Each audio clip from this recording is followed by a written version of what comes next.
I know that we are all feeling the loss of being able to commemorate ANZAC Day this year in the way we normally do, attending dawn or morning services on April 25 and, for our students, conducting ANZAC Day assemblies.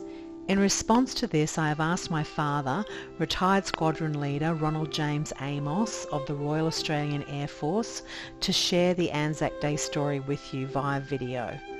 My father is a veteran, having served in both Borneo and Vietnam. He dedicated his life to the Australian Defence Force, serving 37 years.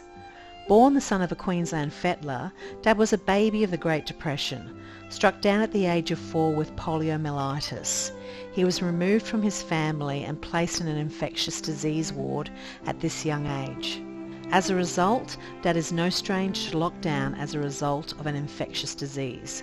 Losing the use of the right side of his body, if it were not for the groundbreaking work of self-trained bush nurse, Sister Elizabeth Kenny, he would have not made a full recovery and been able to enter the forces, a career and calling he was and is so passionate about.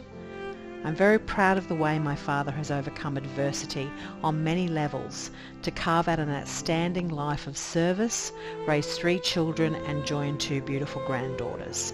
Dad remains one of the most intelligent and humble men I have ever known, and I'm very proud to share him with you at this important time, a time that is about family and community. ANZAC Day is for our fallen soldiers, our veterans, and our current active servicemen and women who have and are defending Australia and New Zealand. We thank you and we remember you. They came with songs to the battle. They were young, keen of eye, straight of limb, eager and aglow. They fought to the end against odds uncounted and fell with their faces to the foe. That's a verse from Lawrence Binyon's For the Fallen, which he wrote in tribute to the Allied soldiers who had given their lives in the First World War. The Great War, they called it. The war to end all wars, they said. The war that started with a bang in the spring of 1914 at Sarajevo in Serbia, where Archduke Franz Ferdinand, heir to the Austrian throne, and his wife Sophie were assassinated by a group of young Serbian nationalists. It ended with a whimper. at the Palace of Versailles when the warring nations met in the dead of night to discuss the surrender of the Axis forces and to set the terms and conditions for the armistice, which was proclaimed at 11 o'clock in the morning on the 11th of November, and it was over. And 5.25 million Allied troops lay dead. Now, I don't know about you guys, but I find it very hard to get my head around that number of people. They become a statistic, 5.25 million. And in Australia, back here, people were casting around to find a day to form the basis of a commemoration annual. And they lighted upon the Gallipoli campaign. Not because it was a great victory, it certainly wasn't that, but because it was the first time that the Australian and New Zealand troops had gone into battle under the banner of their own national identity, the Australian and New Zealand Army Corps, the ANZACs.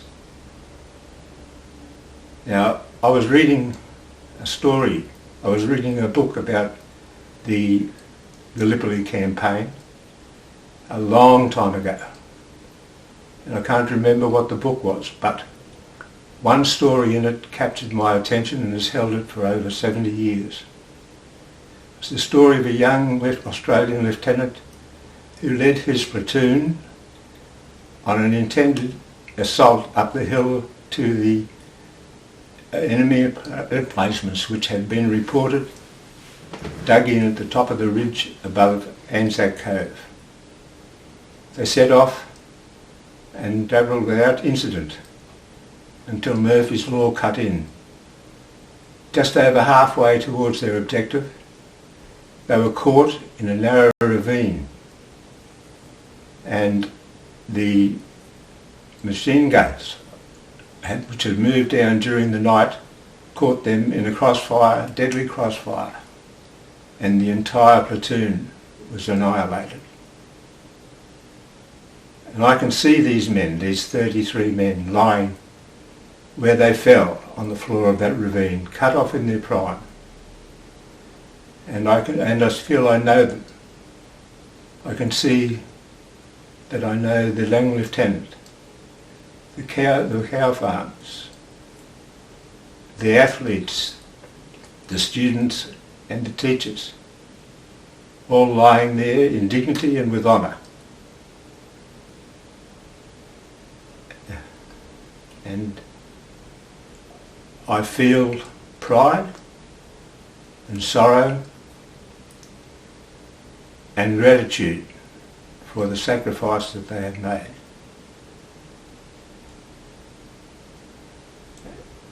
And I've made this the focal point, the foundation of my remembrance, the rock on which I've built my memories.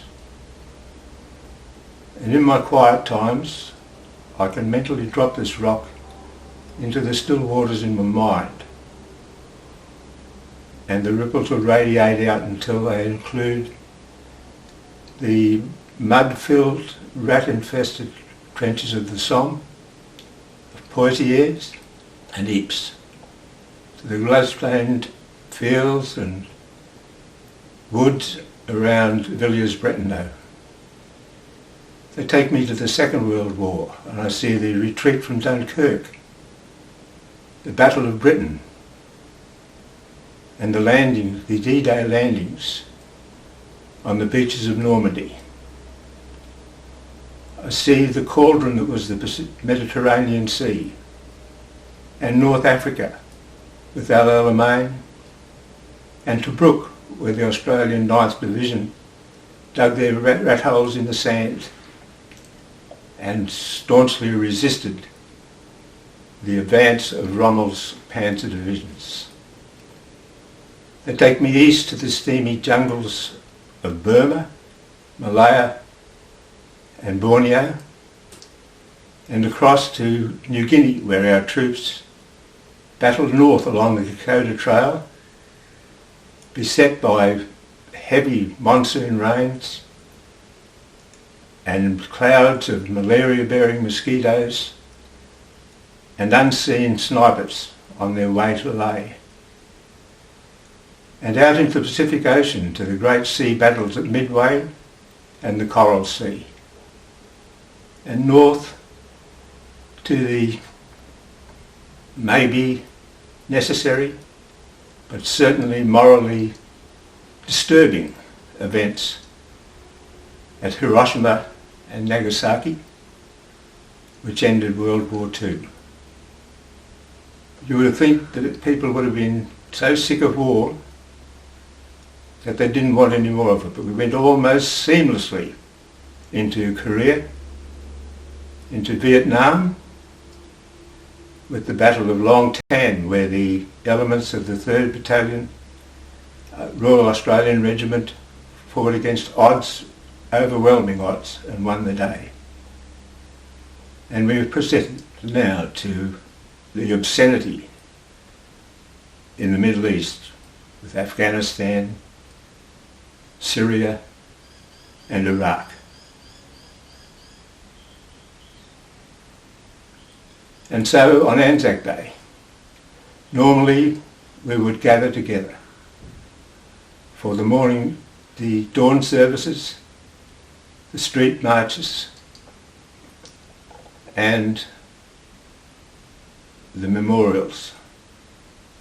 Not this year, unfortunately. We would hear the bugles sound, the last post and reveille, and we would stand in silence and let the memories wash over us. And we would hear once again the immortal words of Binyon, "They shall not grow old, as we who are left old. Age shall not weary them, or the years condemn. The going down of the sun, and in the morning we will remember them, lest we forget." Thank you.